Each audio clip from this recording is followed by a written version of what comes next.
Iran's supreme leader, Ali Khamenei, on Monday appointed the country's first vice president, MOHAMMAD MOKHBER, as interim president following the death of President EBRAHIM Raisi in a helicopter crash. Raisi was on Sunday killed in the crash, along with the country's foreign minister, AMIR Abdollahyan, and some other senior Iranian officials in the northwestern province of East Azerbaijan. Khamenei made the appointment known in a condolence message on the death of Raisi and the others. The leader described Raisi as a popular, capable, hardworking and indefatigable president, expressing sadness at the bitter news of his death. Khamenei said that according to Article 131 of Iran's constitution, the first vice president would be appointed at the helm of the executive arm. He said that the first vice president was duty-bound to, in cooperation with the parliament, speaker and the judiciary chief, make arrangements for the election of a new president within 50 days. Joining us via phone is Nuruddin Abdallah, international affairs analyst and editor, 21st Century Chronicle. Welcome to Trust TV News Hour, Nuruddin. Thank you. Thanks for having me. Looking at the peculiarities of the incident, what are your thoughts about its implication on the polity within Iran and across the region? Okay, I think the date of President Ebrahim Raisi, yesterday in a plane crash, will change not much, particularly in the Iranian political system. Yes, he is the president that runs the affairs, they running up the affairs of the country. But they have a very strong governing clerical elite, with some functioning check and balances.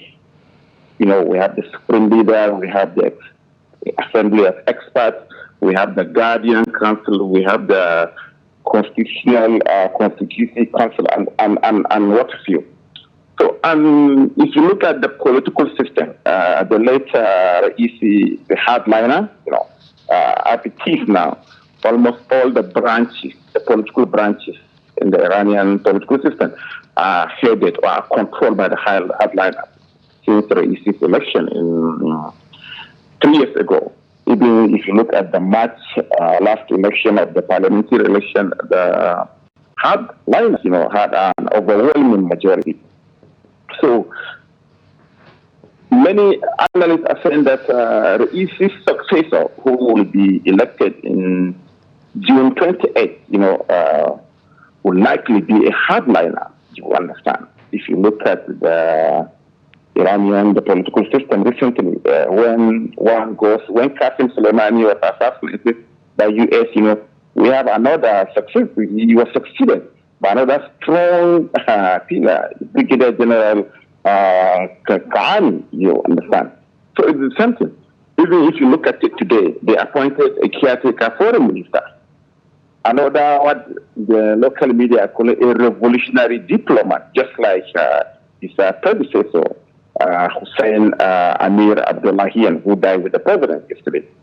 So there will be no much change as many people, particularly outside Iran, are.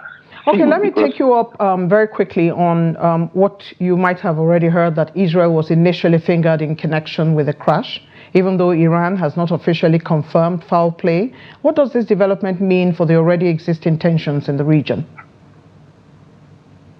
So, if the Iranian armed forces and intelligence forces, will certainly come out with a comprehensive report, whether there is a sabotage, whether the internal enemies or outside enemies are involved in the crash, which is a purely assassination, you understand. And you know what that means? Assassinating a sitting president of a sovereign nation is a red line almost across the world. We saw what happened. So if, for instance, Israel or any of the Islamic Republic enemies is involved or fingered in the crash, let's look at what happened 40 days ago. Israeli forces attacked the consular section of Iranian embassy in Syria and Damascus. And you know what happened?